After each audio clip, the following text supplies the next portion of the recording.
E o prefeito André Vecchi, como anunciamos hoje no início do programa. Agradecendo também a presença do Rodrigo Cesari. Estavam me sentindo falta de você aqui junto, viu, Rodrigo? O prefeito, nas vezes que ele veio aqui esse ano, foram quantas vezes, André? Hoje, esse ano? Uma ou duas? Acho que essa é a terceira já, né? Essa é a terceira. Vi uma logo depois da virada do ano. Isso, foi dia... Acompanhasse aí é bom acompanhar. Bom dia, André, tudo bem? Bom dia, Dirley, Rodrigo, Valdomiro, Felipe, toda a equipe da Rádio Cidade. Bom dia especial para o ouvinte que nos acompanha hoje. Obrigado aí pelo convite, né, mais uma vez. E já pedi desculpa na semana passada, tinha confirmado a minha presença, me deu uns calafrios aí, passei meio mal na quinta-noite, né? Sim. Pedi pro Rodrigo avisar aqui que eu não poderia vir, mas graças a Deus estamos bem aí. Mas foi resolvido. Foi resolvido. Foi remarcado. A mesa ainda tem a condição de tocar sozinha, né? Pela qualidade nossa aqui, mas é sempre a presença de um entrevistado é importante, principalmente o prefeito da cidade. Ô André, eu vou começar falando sobre a Beira Rio. Vamos lá. Vamos deixar para falar de outras pipineiras no decorrer do programa. Vamos começar pelo positivo. Boa. Beira Rio tá sendo, a gente já tá vendo aí as obras. Qual é a previsão de essa parte ali que vai da ponte do Maluche até a ponte lá, a nova ponte do Rio Branco? Qual é a previsão de entrega dessa obra e qual é o estágio que nós estamos ali? Vamos lá.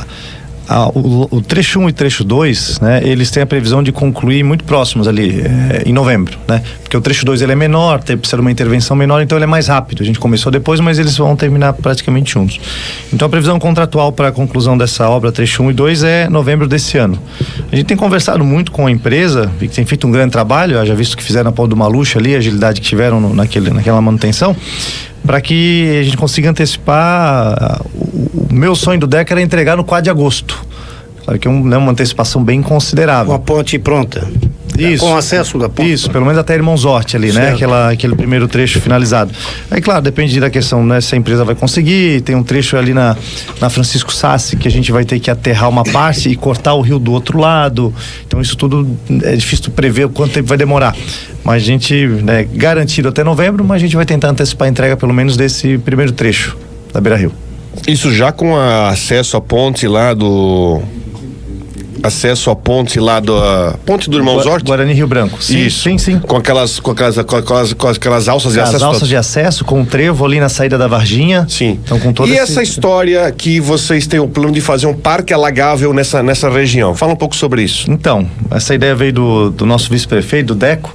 A gente tem, durante a desapropriação, foi desapropriada uma área grande ali, inclusive, que não vai necessitar da intervenção direta para a obra, né?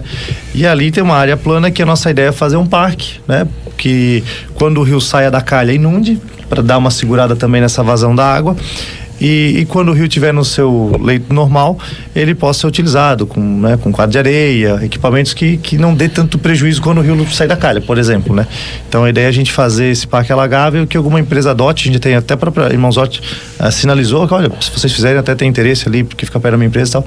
Então a ideia é fazer uma área de lazer para a comunidade, né? E que tenha essa utilidade também quando o rio sai da calha. E já tem um subprojeto, um pré-projeto ali para... O Deco está desenhando, desenhando ali.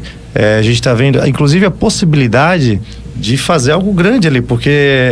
Qual é a área? Os bairros... Você lembra? Agora não lembro a metragem quadrada ao certo de lei. Porque a gente tem uma carência de espaço de lazer nos bairros, né? Então, ali, eventualmente, a gente poderia até fazer uma desapropriação maior, porque depois o lote 4, esse lote 4 a gente não tem recurso ainda, da Beira Rio, ele prevê a ligação da Aurito Schwartz ali na ponte ali, né? Pelo lado do Rio Branco. Então, a gente teria todo um equipamento aí de lazer para a comunidade.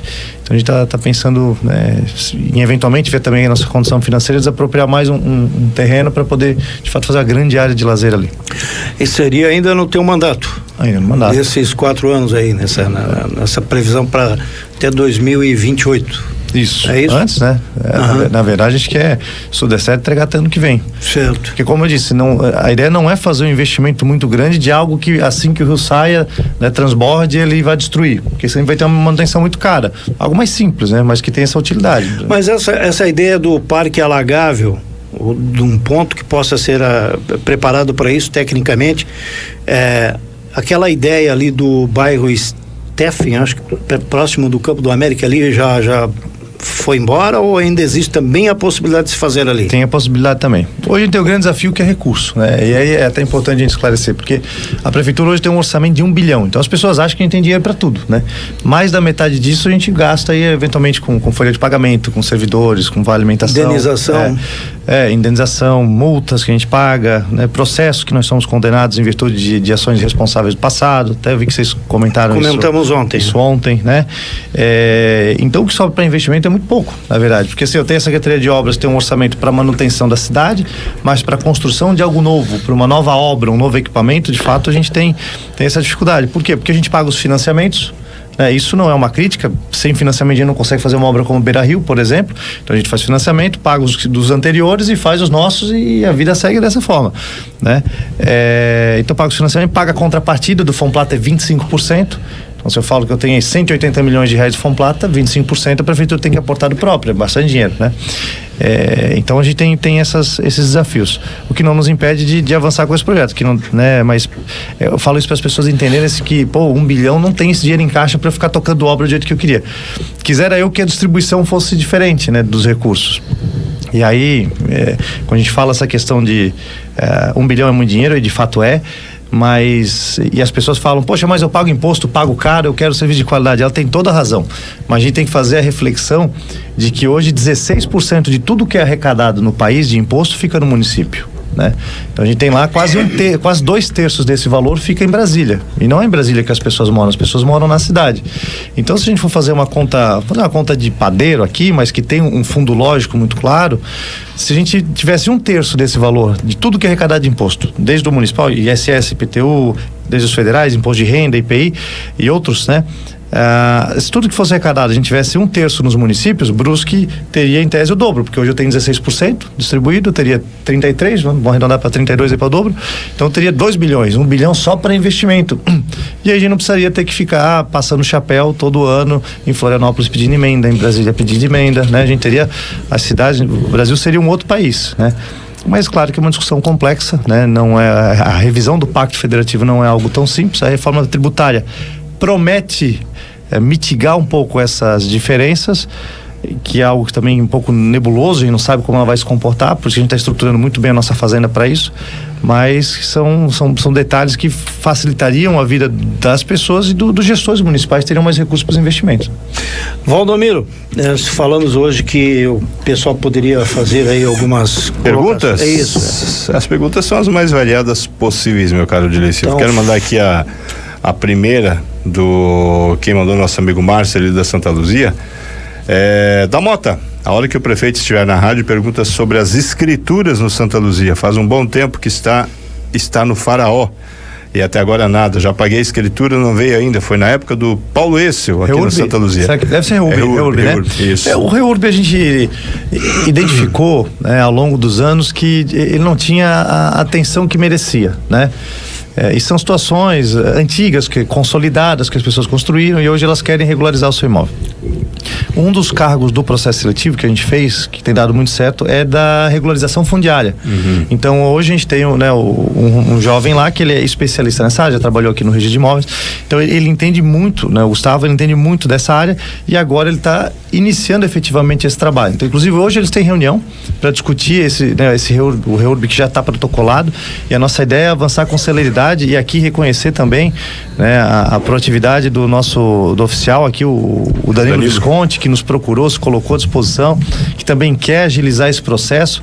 Então eu vejo muito saudável essa parceria, que vai ajudar muito, né, a gente pegar essa fila de espera aí dessa galera que está há muito tempo, né, a gente está falando 10 anos, né, para poder agilizar a situação dele. Então ele pode ficar tranquilo que esse ano ainda ele vai ter notícia boa da evolução do processo dele. Pergunta ao prefeito: diante do impasse referente ao FGTS dos servidores públicos municipais de Brusque, qual a sua posição sobre o assunto? Quais medidas a prefeitura pretende tomar para resolver essa questão e garantir o direito dos servidores? Vamos lá. Todo fato depende de como ele se coloca. Essa pergunta é da Fernanda, tá?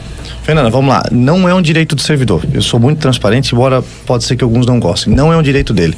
Eu estava na Câmara de Vereadores em 2021 E quando essa proposta foi apresentada pelo Poder Executivo à época, né, da mudança do formato de contratação dos seletistas, foi feita uma Assembleia Geral, que é a instância deliberativa dos servidores. Instância máxima. Máxima, e foi aprovado a retirada do FGTS. Então não foi uma decisão unilateral da prefeitura. Os servidores, naquele momento, concordaram em retirar o FGTS. Ah, mas a maioria era efetivo, não era CT. Bom, aí é uma questão dos servidores, né? Eu não vou na Assembleia, né? Mas os servidores que têm que se organizar, depois não adianta reclamar, né? Não sei se a Tânia chegou a falar isso, mas o servidor precisa participar, né? E colocar a sua pauta. Então, aquilo foi retirado em comum acordo. Hoje o impacto de recolocar o FGTS seria aí na ordem de quase 10 milhões no ano. É inviável, né? E eu quero deixar isso muito claro, embora algumas pessoas possam não gostar, eu não vou colocar o FGTS de volta nesse mandato. Então, podem pleitear, é um direito dos servidores, mas não vou colocar porque isso foi acordado lá atrás, né? E agora querer retomar, para quem pede, às vezes pode falar, poxa, mas é tão pouco, né? Representa um salário no ano, quando vence o meu contrato. Eu entendo tudo isso. Não estou dizendo que eles não têm o direito de pleitear, né? E nem que não seria justo. Qual é o impacto? 10 milhões no ano? Aproximadamente. 10 milhões. Mas tá aí uma informação que eu desconhecia, que foi aprovada em Assembleia. Foi aprovada em Assembleia. Eu desconheci. O próprio servidor concordou, né? Sim. Passou naquela época a retirada da licença-prêmio para os novos, a retirada do adicional por tempo de serviço dos novos, a reforma da Previdência, a primeira delas foi feita naquela oportunidade, foi tudo feito. Tanto é que nós votamos os projetos, não tinha um servidor na Câmara reclamando. Né? Então é importante a gente fazer esse resgate histórico para não parecer, tiraram o nosso direito. Não, os servidores que aceitaram que ele fosse retirado. Bom, a Tânia esteve aqui ontem e disse que no caso específico dessa retirada dos novos servidores, de quem está entrando agora, inclusive foi uma pergunta tua, né? Sim. Que ela estava querendo pleitear junto até essa negociação para que isso fosse revisto. Aí eu não sei. Até no próximo prefeito Isso, que vai assumir, porque isso lá na frente vai ser uma questão a ser discutida, né? Então eu quero aproveitar, André. E é legítimo ela questionar e solicitar. Não estou dizendo que eles não podem pedir, tá? Tem todo o direito. Eu quero só aproveitar, qual é a tua visão sobre essa situação da negociação que está meio que atravancada? Eu tive um dado ontem, o Zanella me passou um dado seguinte, porque o que está pegando é a questão do reajuste salarial, o piso do magistério, mas pelo menos o que eu acho que é o mais complicado é a questão da alimentação, né? Do vale alimentação, né? A prefeitura fez uma proposta de R$750, que segundo o que o Zanella me passou, aumenta o custo para a prefeitura de 3,8 milhões de reais, né? O sindicato quer R$1.000 de vale-refeição, que representa um custo de 17 milhões de reais. Segundo o dado que ele me passou, a cada 20 reais que você aumenta no valor do vale-alimentação... R$1.000 ao mês? Por servidor? R$1.000 ao mês. Está pedindo o sindicato quer R$1.000, que é o valor que foi aprovado na Câmara de Vereadores, né? E a prefeitura oferece 750, que aumentaria em 3,8 milhões. O sindicato já sinalizou que aceitaria R$800, que aumentaria em 6.600.000. Porque é o seguinte, a Tânia chegou ontem com uma questão falando o seguinte, olha, a prefeitura está trabalhando com o gasto de folha de pagamento bem abaixo do chamado limite prudencial, então eles teriam condição de aumentar esse valor para pagar o vale alimentação. Mas eu queria a tua opinião sobre essa questão que está envolvendo a negociação, que a gente vê que está um pouco tenso por parte do sindicato e prefeitura. Eu diria que não está tenso, assim, não está tendo um acordo, né? Mas as reuniões, pelos que eles têm me relatado, têm sido muito, muito respeitosas. A gente tem uma relação muito próxima com o sindicato. Eu participei de algumas databases na época do governo Dr. Jonas e sobre isso fazer algumas ponderações. Eu assisti uma parte ontem da entrevista da Tânia, tenho um carinho muito grande por ela, faz um grande trabalho, mas vamos a alguns apontamentos. Primeiro é o seguinte, se eu fizer um comparativo de como era a database na época do Dr. Jonas, outra realidade, é claro, eram 30 e poucas pautas. Esse ano vieram mais de 50. Só de reestruturação de carreira eu tenho umas 10. Aí eles pediram 6% de ganho real. Claro que eles jogam com uma margem para negociar, a gente sabe disso. Mas eles vieram com os R$1.000 do vale alimentação, que não entra no gasto com o pessoal, o vale de alimentação, né? E aí, poxa, de 30 e pouco para 50 e pouco, se eu fosse atender tudo que o sindicato pedisse, eu fecharia as portas da prefeitura na metade do ano. Fecha, não tem dinheiro para mais nada, porque, né? E por um lado, a gente tem que ter esse carinho e esse olhar atencioso pro servidor, e eu sempre tive, né, essa função. Pô, meu pai é servidor efetivo aposentado, a gente sempre teve um carinho, um trato muito bacana com os servidores. Resolvemos o problema do ATS que estava judicializado, que eles perderam dinheiro. Fiz a reforma administrativa do SAMAI no ano passado. Então a gente negociei alguns processos que iriam para precatória, às vezes tem servidor que ia morrer e não ia ver o dinheiro, quando a gente faz o acordo ele recebe no mês seguinte. A gente recebe o sindicato fora de database para negociar alguns acordos. Estamos trabalhando no 14º para pagar, né, para a educação já no ano que vem. Então, a gente tem feito um trabalho assim muito atencioso. É claro que nem sempre a gente pode ser bondoso, né? E até porque não é questão de vontade ou não, é uma questão de responsabilidade fiscal. A gente reduziu o gasto com o pessoal, eu assumi com 53,64, salvo engano, perto de 54%, que é o limite final para travar toda a contratação. Se a gente conseguiu reduzir, é mérito nosso também ter feito o dever de casa. Mas nem tudo é gasto com o pessoal. Até porque quando a lei de responsabilidade fiscal foi pensada lá atrás, foi pensada para os estados, né? Os estados do Rio de Janeiro estava quebrado, gastava mais de 70% do pessoal com folha, isso no ano 2000. Os municípios, na média, gastavam menos de 40%, olha que dado interessante. Menos de 40% dos municípios gastavam na média.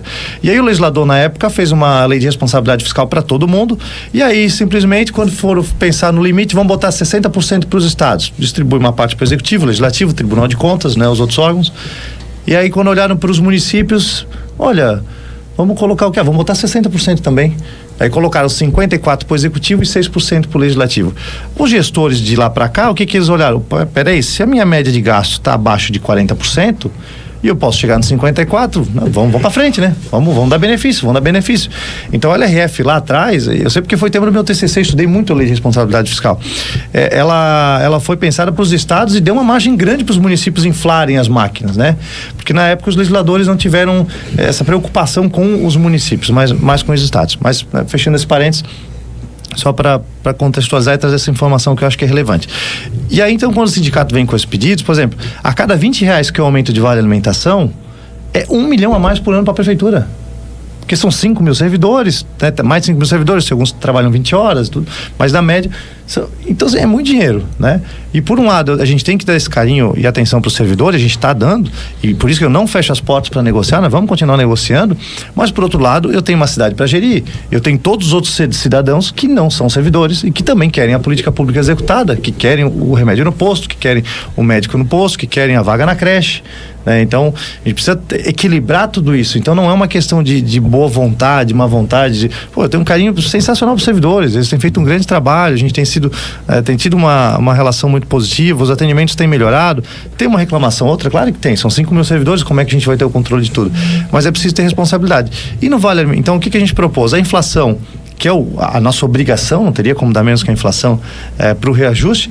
Para o magistério, a gente daria a inflação e uma diferença, porque o magistério teve um reajuste de 6,27, salvo engano, um pouco a mais do que a inflação, né?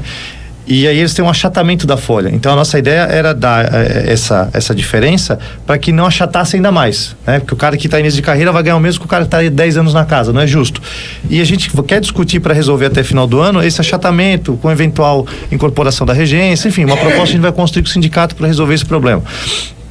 Então, a proposta é que hoje o servidor ganha 680 de vale alimentação, vai para 750 na nossa proposta, né?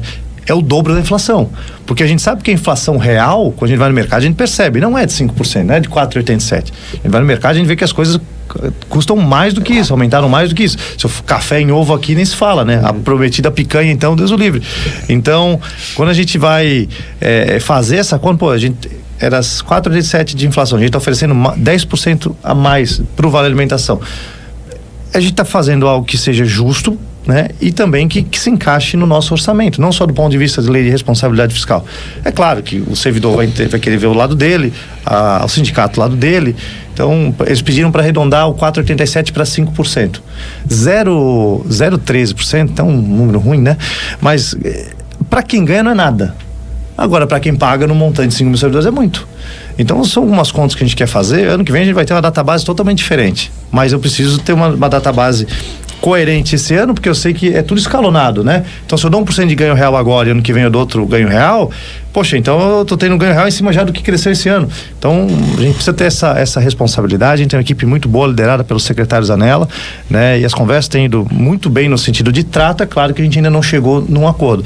Mas eu não tenho dúvida que a gente vai conseguir até o final desse mês ali bater um martelo em algo que seja bom pro servidor e pra prefeitura. Eu só quero fazer uma pergunta aqui, porque isso foi me entregue pela Juliana. E aí, prefeito? Com a Juliana? A Juliana não, como é que é a menina da pavimentação comunitária? Pavimentação, desculpa, beleza, pavimentação, perdão. Certo. E ela inclusive me respondeu depois. Uma dúvida que eu fiquei aqui sobre pavimentação. Ela me trouxe inclusive comunitária. Aqui, comunitária. Tá. E eu queria entender por que uma rua, ela falou, ele explicou, em verde é o que está concluído, em amarelo o que está em execução, e em quase amarelo é o que... Já tem o 70%, já pode ser executado. Exato. E aqui é que me chamou a atenção, essa parte aqui que não alcançou ainda, aliás, a parte que já alcançou, que já vão começar a execução, aguardando a execução, tem ruas que já tem 93,95% pago. Enquanto que aqui que está em execução, tem ruas que está com 88,92% pago. Qual é o critério atual da administração para definir exatamente o que vai começar? Ela disse aqui, a Juliana, falou que tem uma lista de espera, né? Uma lista de execução, mas ela não soube exatamente me passar qual é o critério que a prefeitura usa, porque aí o cidadão que mora, eu vou citar aqui o nome da rua aqui, ó, cidadão que mora na rua Paulo VI é no Santa Rita, que tem 100 metros, ele não consegue saber por que a rua dele está esperando em compensação uma outra que tem praticamente a mesma extensão da rua dele, que é, por exemplo, a Herbert Hort. Isso, que tem 96. Qual é o critério que a administração... Posso dar uma olhada ali? Claro, com vontade. Ela tá só, deixa eu ver aqui. Tá, o 88 tá... Tem uma aqui que nesse aqui já tá 93. No amarelo mais aqui, Essa né? aqui são as que já passaram dos 70%, mas não começaram a fazer ainda. É porque acontece, a posição, ela é fixada quando tu ultrapassa 70%. Então, o que pode ter acontecido aqui é que, por exemplo, a calopsita tem 60,68%.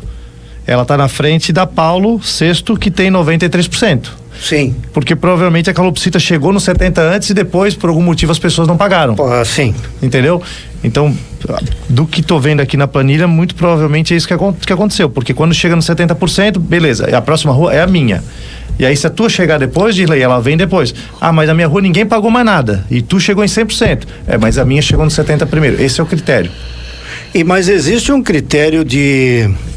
Eu não falo em pressão, porque o poder público não pode fazer uma pressão, mas assim de alguém que está encarregado, porque me parece que cada rua tem uma liderança que responde por isso, né? De conseguir fazer uma... É lógico que cada pessoa, às vezes você pode estar passando por uma necessidade financeira e você deixa pagar. Sim. Acontece. Perdeu o emprego, tal, aconteceu alguma coisa, uma crise. Sim. Vou pagar como, né? E mas não é possível que numa mesma rua você tenha um número significativo de pessoas que deixam de pagar pelo mesmo motivo, né? Então vocês fazem um trabalho de acompanhamento nesse aspecto de pagamento para... feito, e o que acontece de lei? Por exemplo, vamos supor que nós estamos em 5 aqui, né? E se todos nós, vamos supor, vou rifar o Valdomiro não paga a rua, nós 4 vamos pagar, então a gente vai chegar no 70 rápido, certo? Só que do 70 nós não vamos chegar no 100, porque o Valdomiro não vai pagar. Então às vezes não é só o cara que se apertou, às vezes é porque o número de pessoas inadimplentes na rua é grande. Então, como elas não estão pagando, tu não vai chegar no 100%, tu vai estacionar em algum percentual, ainda que os outros continuem pagando. E pode ser que alguma rua todo mundo tá pagando certinho. Então, é por isso que quando às vezes uma chega dos 70% e alguns meses depois a outra ultrapassa ela, porque pode ter acontecido isso. E a Eberhard Hort é uma rua que a gente era para ter executado, ela tá em execução, né? Há muito tempo. E aí quando a gente foi ver, tinha um problema de drenagem. Então tivemos que abrir a rua toda, trocamos toda a tubulação e agora tá em fase de... Essa Paulo VI aí, essa Paulo VI é uma que fica anexo a Victor Meirelles. Essa Paulo VI é uma rua sem saída que fica ali próximo da Rua Pomerode. É uma rua bem estreita, bem estreita. Que é na região da Victor Meirelles ali. Sim. Isso, ela termina na Victor Meirelles. Termina e começa, porque ela é rua sem saída. Então, eu não entendo. Se fez a Victor Meirelles, por que já não faz todo o entorno para deixar tudo pronto? É porque na época o projeto que foi né, elaborado. Da revitalização ali. Foi só daqui, por exemplo, a gente tem o famoso cotovelo da Pomerode. Que é um L lá, meu Deus do céu, que liga ali, né, a Vitor Meirelles com a Pomerode. Então, ali a gente vai fazer com recurso próprio, né? Tá entrando agora 300 mil, se não me engano, de emenda pra gente fazer a drenagem. Eu quero, esse ano, concluir aquele trecho que ficou fora, né? E aí vai fazer a Paulo VI, então vai... Certo. Respondido então, Valdomiro. Vamos lá para mais perguntas então aqui dos nossos espectadores. O Bruno Peixoto mandou mais cedo aqui, prefeito, dizendo o seguinte: o que a gestão pública tem a falar sobre o meio ambiente? Ele fez uma reflexão mais cedo aqui dizendo o seguinte: que vejo na cidade muitas fábricas jogando fumaça sem filtros de manga. Inclusive ele disse que ele é profissional da área de gestão ambiental. Legal. Outra coisa, ele é pescador e está muito triste com a situação do rio, a poluição do ar e do rio. Que atitudes serão tomadas ou estão sendo tomadas pela prefeitura? Bacana. A gente tem trabalhado em duas frentes assim de estudos para elaboração de projetos de lei. Uma é o Brusque Queima Cuida, que é um programa que a gente já iniciou com várias frentes de trabalho, que vai envolver desde a questão de calçada até descarte irregular de entulho, passando pela questão, né, dos moradores de rua, e a outra essa questão ambiental, até porque a gente tem essa pegada de sustentabilidade muito forte do governo, a parceria climática que a gente tem com a Alemanha também tem nos trazido alguns insights para poder avançar nessa pauta. Então a gente quer avançar com um projeto de lei mais rígido, né, para essa questão principalmente das empresas poluentes, né? Algumas delas, o licenciamento é pelo IMA, então não é a Fundema que vai lá, faz a vistoria e verifica, mas naturalmente se as pessoas fizerem a denúncia, e aí eu sempre estimulo, né, façam a denúncia, façam a ouvidoria da forma mais detalhada possível, né? Seja essa questão, seja a questão de mau atendimento, as pessoas têm que fazer a ouvidoria. A ouvidoria em Brusque agora está funcionando. Eu sei que as pessoas têm um preconceito porque muito tempo a ouvidoria não funcionou, mas agora ela funciona. O nosso secretário de Transparência e Accountability, Thomas, com a sua equipe, Sabrina e o Voltolini e toda a equipe lá, está trabalhando muito para poder deixar a ouvidoria redonda, dar a devolutiva e resolver os problemas pela ouvidoria. Então essa questão eu acho que está poluindo, denuncia que a gente manda fiscalização, se não for Fundema a gente faz o contato com o IMA. A questão de poluição do rio é algo que a gente quer avançar radicalmente, porque a gente sabe que muitas empresas elas soltam seus, né, não fazem um tratamento aí dos efluentes e soltam no rio, né? Então a gente quer avançar e acredito que até a metade do ano a gente consiga apresentar um grande projeto para mitigar esses danos ambientais, né? Que a gente tem que agir agora, porque lá na frente não adianta reclamar, né? Depois que o rio estiver todo poluído. Olha, mais perguntas? Mais uma assim, deixa eu fazer. O meu amigo Leandro está perguntando, o prefeito, ele está um desabafo, na verdade. Por que o Batês é tão abandonado, está dizendo ele? Tem muita situação de infraestrutura lá que precisa de atenção, mas parece que não se olha muito para o bairro Batês. A gente tem olhado para todos os bairros, né? Eu tinha uma dívida grande que uma parte a gente fez, que foi ali em São Pedro, a gente fez um recap parcial dos pontos mais críticos lá, mas vamos fazer a drenagem, resolver o problema do Morro do Pedro Pérez, fazer um recap mais completo. Mas o Batês a gente tem trabalhado ali, a gente agora tivemos a infelicidade de pegar uma empresa ruim na reforma da UBS, né? E agora a gente está chamando a segunda colocada para poder finalizar. Mas a gente está trabalhando sim para todos os bairros. Se ele tiver uma questão mais específica de uma rua, de um problema, de um equipamento público, alguma coisa que ele acha que tá ruim, tem que melhorar, ele pode mandar aqui para a rádio ou manda lá nas nossas redes sociais. Nossa equipe tá toda ouvindo a rádio aí e depois vai ficar lendo nos comentários, porque de fato as pessoas, é um canal também que as pessoas trazem as demandas e a gente quer resolver, né? Boa ideia, pedir pro pessoal começar a ouvir a rádio, é bom. Eles estão ouvindo, eu também tô. Parabéns, eu sei, mas aqui eu vou. Outro dia um ouvinte mandou uma mensagem aqui pro Valdomiro, até hoje de manhã eu tava falando com o Valdomiro.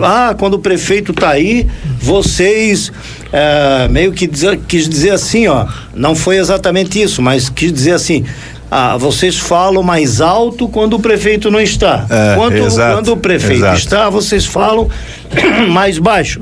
Então, esse que falou, eu vou fazer o seguinte, eu vou fazer a mesma pergunta em tom alto e vou fazer a mesma pergunta com educação, que eu acho que é isso que, né? Ou seja, a gente tem equilíbrio aqui na mesa. É evidente que o jornalista pode chegar e dizer, e aqui é uma pergunta do ouvinte, mas vamos lá, eu vou ler em tom alto, assim como o sujeito está dizendo que aqui a gente fala alto quando o prefeito não está na minha frente, mas eu vou falar na frente dele. Pergunta aí pro prefeito, por que a demora em efetuar o reparo das calçadas da Beira-Rio, margem esquerda? 1 ano e 4 meses que isso está acontecendo. E o Rivermal, tá aqui, pergunta do ouvinte, né? O nosso amigo, o Fábio do Ciclismo. E aqui no chat do canal do YouTube, o Jair da Silva, porque ele não coloca exclamação, eu não sei qual é o tom que eu vou usar aqui, mas eu vou fazer o tom do jornalista brabo, o jornalista que... Você não vai dar tapa na mesa, né? Que não tá falando assim com calma, com o prefeito André Vec, a gente tá aqui conversando. Não, ele vai falar alto para dizer o seguinte: prefeito, quando é que o senhor vai fazer a pintura das faixas de ciclismo, aliás, faixa de pedestre da rua Florianópolis em Águas Claras, prefeito? Porque isso é uma vergonha, prefeito. Isso é uma vergonha. Isso é uma vergonha. É isso, o povo quer isso, sabe, André? Mas o prefeito, eu sei que você consegue entender isso aí. Sim. E eu sei que você vai responder essas duas colocações, porque você é uma pessoa que está ali na administração, está conversando com todo mundo. Agora, dentro da prefeitura, tem setores ali que tem que ouvir mais rádio.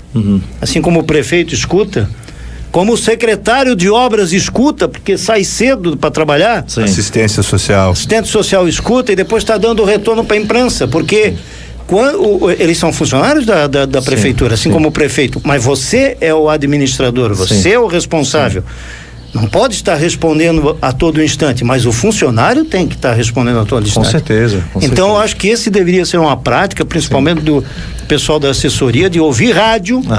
E a partir do momento que tem uma demanda mais grave aqui, que o repórter bateu na mesa assim, já disse, o Dirley bateu na mesa lá, o Valdomiro bateu na mesa, o Rodrigo, vamos responder. Mas são duas colocações aqui, André, que são simples, essa questão da faixa de pedestre. Agora, a situação ali da Beira-Rio, na margem esquerda, e eu vi uma vereadora outro dia ali a vereadora só tem uma? Temos uma Beth. Tô passando do outro lado, olhei a vereadora lá do outro fazendo um vídeo. Eu não fui na rede social ver, mas provavelmente é tema, e com razão, ela tem que fazer isso mesmo. Sim. Mostrando aquele pedaço ali da Beira-Rio. E outro dia, numa página, aí foi bastante criativo, colocaram assim, ainda estou aqui. Eu vi. Aqui, você viu, né? Vi. Foi até criativo, que tem que ser criativo para chamar a atenção. O que está acontecendo ali que não se resolve, André? Tá, vamos lá. Eu vou começar por outro ponto ali, a questão da equipe. A equipe acompanha, a comunicação acompanha, passa para as áreas, né? E às vezes, não tanto aqui no ar, porque aqui no ar vocês têm um tempo limitado e ao vivo, né? E o Deco está dizendo aqui que escuta.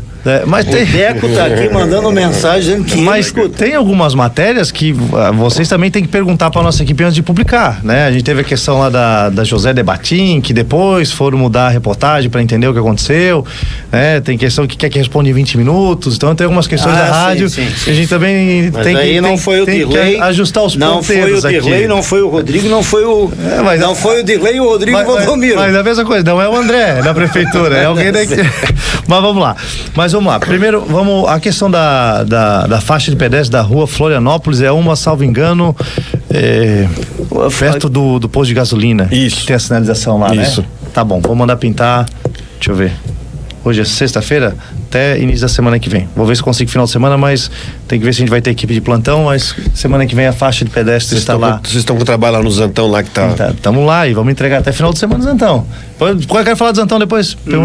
E da calçada da Beira-Rio, é aqueles momentos que nenhum gestor público gosta de chegar. Eu vou explicar a situação, tá?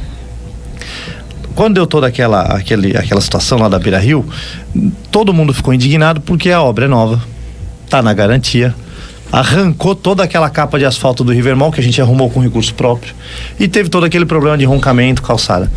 Tanto eu quanto o Deco, a gente ficou indignado com aquilo e contratamos uma perícia. E aí, porque não fazia sentido a gente arrumar, pagar por algo que tem garantia, dinheiro público, né? Então tivemos essa preocupação. E aí contratamos a perícia. Prazo burocrático da contratação da perícia, a perícia tem o tempo dela de fazer, entregou no final do ano passado o relatório, salvo engano. Como esse ano chamamos a empresa. Um ano depois do fato ter acontecido.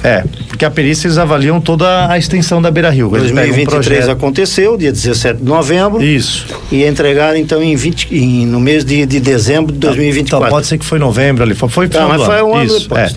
Entregaram lá o tal do relatório. Esse ano a gente acabou abrindo um processo administrativo, mas em paralelo a gente começou a fazer o projeto do reparo. Porque assim, a gente vai arrumar, temos que arrumar, mas eu não poderia arrumar antes de fazer a perícia. Sim. Né?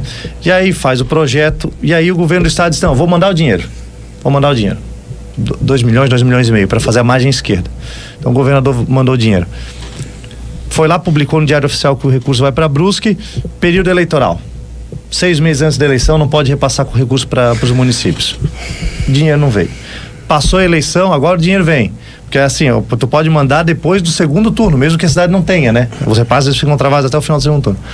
Chegou novembro, o dinheiro vai entrar na conta. Flávio Dino caneteia lá em Brasília, a TEV não pode mais, esse repasse agora é inconstitucional. O governo do estado se organiza e cria o convênio simplificado. E aí agora, começo do ano, se resolve o tal do convênio simplificado. O projeto já deve ser publicado, acredito que até semana que vem. A licitação da margem esquerda. E a perícia disse o quê? A perícia disse que a obra não foi executada de acordo com o projeto. E então, por isso teria esse prejuízo. Então eu vou dizer uma coisa para ti. Eu sei que você é um cara que estudou, sabe bem. Eu acho que não deveria pegar o dinheiro do governo do estado. Sim. Porque como é que você vai pegar um dinheiro do poder público pelo fato de que uma empresa que foi contratada pela prefeitura não fez a obra direito? Porque é isso que a perícia disse. Isso.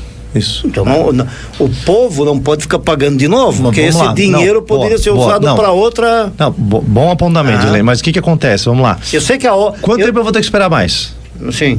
Entendeu? Eu vou ter que judicializar isso, eventualmente. Pois é, mas vai ser judicializado. Não, é isso. O que acontece? A indenização vai ter que ser feita. Claro, vamos lá. Eu preciso respeitar o devido processo administrativo e o legal. A empresa vai poder se manifestar, vai poder apresentar as contrarrazões, talvez ela tenha argumentos, não, lá atrás eu tenho esse documento, a prefeitura concordou que eu poderia fazer dessa forma, pode ser que tenha, eu não sei, o processo está rodando, mas hipoteticamente... Você não era prefeito, inclusive, na época. Mas vamos supor que chegue ao final do processo, não, a empresa, ela é culpada, a gente vai tentar num acordo que ela faça o ressarcimento e não tendo acordo a gente vai entrar na justiça. Pô, isso vai demorar muito tempo, né? Então, mas assim, eu diria, sendo bem franco, eu expliquei o que aconteceu, para as pessoas entenderem que não foi falta de vontade. Mas, de todo modo, quem paga imposto não tá nem aí. Ele quer ver a calçada arrumada, porque daqui a pouco alguém cai lá, se machuca e tal. E não poderia, ainda que tudo isso aconteceu, de entrave, de burocracia, de decisão judicial, não poderia ter demorado tanto. Então, e aí, no fim das contas, a responsabilidade, ela é minha. Então, eu faço um pedido de desculpas para a população por ter demorado tanto para resolver essa situação, porque o gestor tem que reconhecer quando as coisas não caminham de acordo com aquilo que ele quer. A gente tem que ter humildade de reconhecer. Não poderia ter demorado tanto. Ainda com todos esses entraves, então faço pedir desculpa, mas a boa notícia é que semana que vem a gente está publicando esse edital. E o Jair da Silva está dizendo que faixa de ciclismo de lei. Mas eu falei, ô Jair, pergunta para o prefeito quando será repintada a faixa de ciclista na rua Florianópolis, na Águas Claras, não é só pedestre, eu falei ciclofaixa, no caso. Ciclofaixa, exato. Ciclofaixa. Desculpa, Jair. Tá desgastada ali, desculpa, é verdade? Jair, desculpa, o erro foi meu aqui, viu, né? Eu li errado. Mas aproveitamos também para falar da faixa de pedestre, mas a de ciclista. Depois do intervalo aí, Jair, o prefeito responde essa pergunta. Tem ainda, vamos falar de moradores em situação de rua. E qual o outro tema ainda que a gente queria levantar aqui com o prefeito? Tem muitos. Tem tema vamos falar de política também, né? Do Poço Fundo. Meu Deus do céu. Vamos embora então. Tem o Santão também. Eu acho que pergunta do Marcos ali do Maluxo, qual a opinião do prefeito sobre a ideia de recriação de um fundo municipal de amparo às praças? Olha, a gente tem pensado, e o DECO tem liderado isso, como o DECO teve um envolvimento muito grande com essa questão comunitária, né, associação de moradores, e a gente está estudando a forma legal da gente fazer um repasse para as associações de moradores e elas cuidarem dessa manutenção, porque daí elas podem, né, pagar alguém que é ali do bairro, elas têm menos burocracia. Então a gente está estudando isso, né, porque a gente quer fazer um piloto aí com uma das associações de moradores para ver se dá certo, e aí eles ajudar nesse cuidar da praça. A prefeitura dá o dinheiro e a comunidade mesmo se organiza, compra as coisas que a gente tem que fazer e cuida quando quer, né, ou contrata alguém, né, eventualmente. Então a gente tem avançado nessa discussão. Deixa eu ver outra pergunta aqui que está chegando, já fechou aqui a minha tela. Vamos lá. É que o pessoal, na verdade, o pessoal manda aqui comentário, na verdade. Só mais essa aqui, então, o Rodrigo, do Jason, se o recap feito na São Pedro até o Morro do Pedro Penes, é só aquilo ali ou vai ser feito algum serviço a mais? Porque, segundo ele, ficou pela metade. Eu passei lá, de fato teve alguns pontos que eu até questionei a secretária, que ali foi feito pelo consórcio, não foi a nossa equipe da Secretaria de Obras que fez, ela acompanhou, né? Mas não foi a nossa equipe. Ali a gente fez o recap dos trechos mais críticos, tá, Valdomiro? Que de fato estava bem feio São Pedro. E como ali a gente vai ter que fazer uma intervenção de drenagem, ou seja, eu vou ter que abrir asfalto, botar tubulação, vamos ter que arrumar a questão do Morro do Pedro Pérez ali. Não adianta fazer o recap dela toda para depois ter que abrir, né? Então a gente vai fazer uma intervenção maior ali, envolvendo até a questão da drenagem, e aí vai dar fazer o recap, ou, né, como dizem, dar um talento aí que a comunidade merece. Sobre a situação do Zantão lá, eu vi que tá sendo feita uma força-tarefa lá para entregar o quanto antes lá, que precisa, né? Sim. Sobre até domingo deve ficar pronto. Até domingo para ficar pronto. Eles trabalharam ontem até às 10 da noite. O pessoal até tem uma foto aqui, eu vou te mandar a foto, Valdomiro. Manda aí. Pode ser? Pode ser. Que o Ivanzinho mandou aqui. O Ivan o pessoal chama o Ivan de Tchê Garotos. Sabia dessa aí? Tchê Garotos. Pronto, agora o apelido foi pro rádio. Daqui a pouco eu tô com ele, vai ficar bravo comigo. Ó, ali, Valdomiro, nessa foto ali, ontem já colocaram algumas galerias lá. Certo. Vamos botar na tela aqui a imagem, então. Põe na tela aí, Filipão. Uma baita de uma galeria lá, né? A imagem, para quem está acompanhando pelo vídeo. É uma galeria maior do que a que estava ali, né? Antes era uma 2x2, então nós tínhamos 4 metros quadrados, certo? De área de vazão. Agora é uma 3x3, 9 metros quadrados, é mais do que o dobro. Pra gente também, pra mexer, já faz um negócio bem feito. Só de galeria nós vamos gastar mais de 100 mil reais. Só de galeria. E aí o que aconteceu lá, Valdomiro? Quando eu cheguei lá, a máquina começou a mexer e tal, a gente foi ver um monte de bambu trancando a galeria. Aí quando a gente foi ver mais perto, bambu seco, ou seja, foi cortado há algum tempo. Não foi, a força da água derrubou e levou. Foi cortado e foi descartado. E foi descartado lá. Identificaram? Já colocamos o pessoal no meio do mato, achamos aquele que possivelmente é o responsável. O suposto. O secretário de Obras vai fazer um relatório, o nosso engenheiro que acompanhou lá no dia comigo na terça-feira, vai fazer um relatório, né, comprovando, né, destacando que o entupimento e aí toda a cratera que se abriu foi em virtude desse bambu seco, e nós vamos entrar na justiça contra o cara. Porque assim, a gente tem que responsabilizar as pessoas. Eu tô falando aqui de um investimento, se eu botar a hora de trabalho da turma, mais de 150 mil reais. E deixa de fazer outros serviços. Por quê? Porque um bonitão cortou o bambu, jogou lá ou dentro do ribeirão ou na beirada, né? E aí a água foi e levou tudo. Então a gente tem que... E aí de novo o incentivo, faz ouvidoria, pegou pichando, pegou com esse descarte irregular, pegou fazendo negócio desse, denuncia, porque no fim das contas quem paga isso aqui somos todos nós. São 150 mil reais que a gente ia usar para outra coisa agora. Felizmente a gente tem o FUNREF, que eu criei no ano passado, né? E aí então a gente teve um superávit em 2024, a gente tinha 1.400.000 no FUNREF, que esse fundo de recuperação fiscal, que usa para ou queda de arrecadação ou eventos climáticos, né? E pela primeira vez a gente está usando. Brusque é o único município no estado e um dos únicos no país a ter um fundo como esse. Então a gente tem 1.400.000. O prejuízo dessa de terça-feira e das outras que a gente teve ali algumas semanas atrás, ultrapassa os 3 milhões. Rompimento de tubulação, problema em escola, que eu tive desmoronamento, arrancou telhado, ar-condicionado queimado. Então todo esse prejuízo deu 3 milhões. Então o FUNREF já vai ajudar. Então 1.400.000 desse valor a gente não vai precisar tirar de outras áreas. Está lá reservado já para a gente poder usar para isso. Sem contar, estão falando aí de alguém que jogou, às vezes até não faz por maldade. Né? Talvez, mas tem que ter a responsabilidade. Com certeza. Não vai falar, eu vou jogar bambu ali porque eu sei que vai dar uma chuva e vai lá. Não é pedagógico também. Né? Isso, exatamente. Mas o que nós estamos vendo aí acontecendo, a gente está recebendo muita denúncia aqui, imagino que na prefeitura também, é descarte de todo tipo de material, descarte de material de construção, descarte de imóvel que não está mais sendo usado.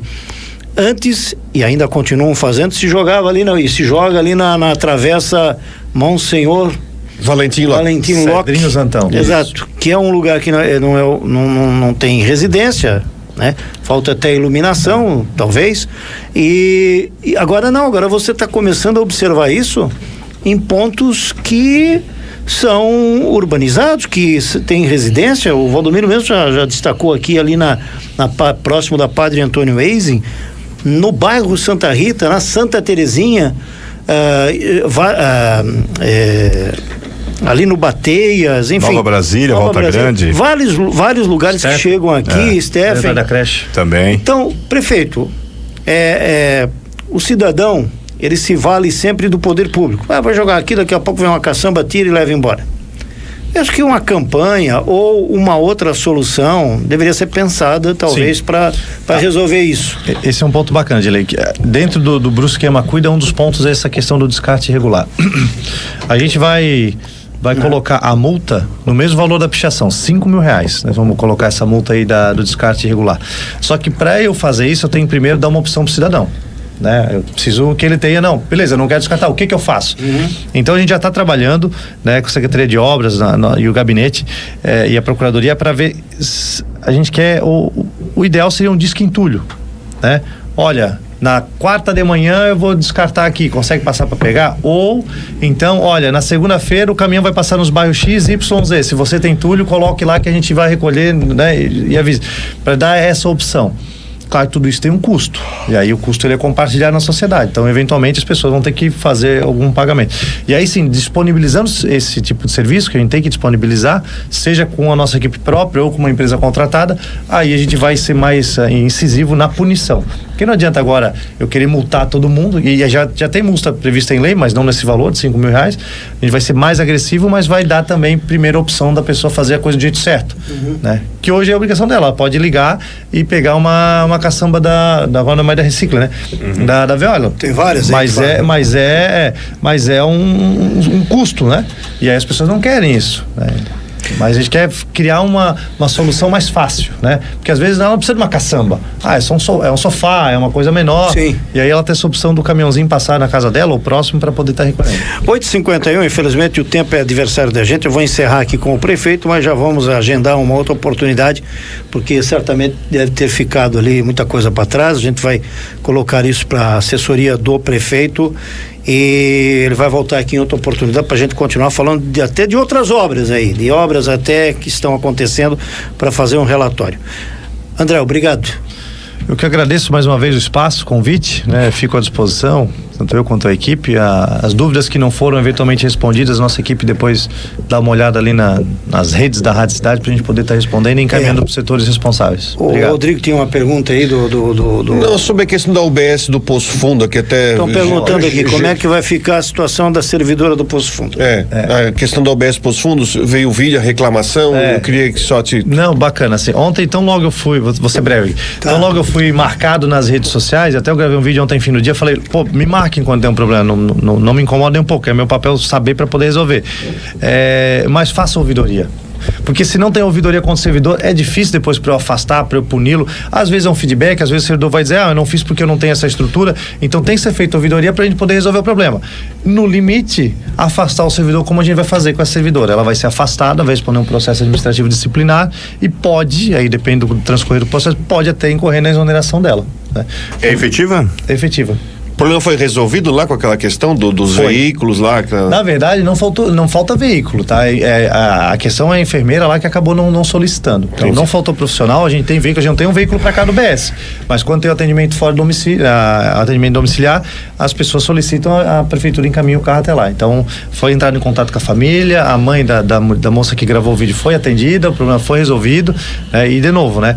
Me marquem, mostrem o problema, mas façam também ouvidoria com o nome do servidor, relatando o que aconteceu, que é um instrumento que eu tenho para depois poder agir para que esse servidor tenha um feedback, melhore ou, no limite, se não melhorar, e encaminhar para exoneração.